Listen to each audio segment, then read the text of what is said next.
Hi, this is Carrie Cooper for Guitar Centre's Focus on Rock. Oh, a storm is threatening my very life today. The opening line to one of the Rolling Stones' most recognisable songs, Gimme Shelter.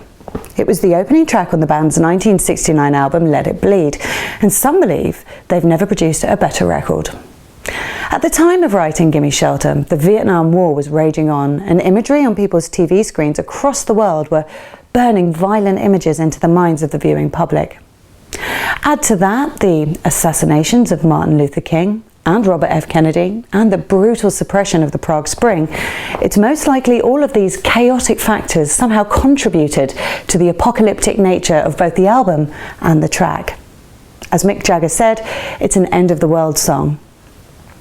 But it was Keith Richards who perfectly takes us back to the scene of penning this mammoth record. He said, "I wrote Gimme Shelter on a stormy day, sitting in Robert Fraser's apartment in Mount Street.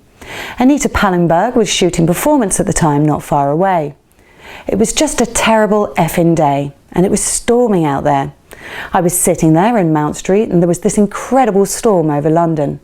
So I got into that mode, just looking out of Robert's window and looking at all those people with their umbrellas being blown out of their grasp and running like hell. And the idea came to me. My thought was storms on other people's minds, not mine. It just so happened to hit the moment." The actual recording of Gimme Shelter was a pretty extraordinary scenario as rock and roll recording sessions go. In particular, the vocal input from Merry Clayton.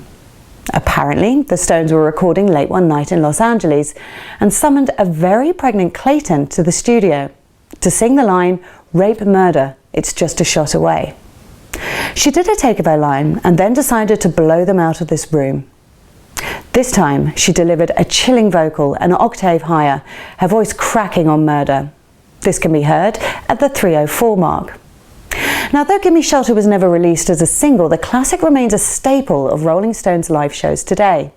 And of course, it was the track title that gave its name to the documentary film from 1970, which followed the band's 1968 tour that ended somewhat ill-fatedly at a free concert at Altamont Speedway at the end of that year.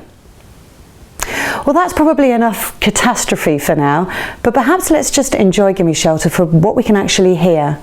A driving masterpiece of brittle guitars that, as Rolling Stone magazine so eloquently puts, snuffs out the candle on the 60s and the love generation right along with it.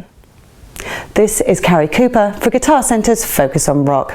You can shop for the greatest selection of music gear on earth in store or at guitarcentre.com.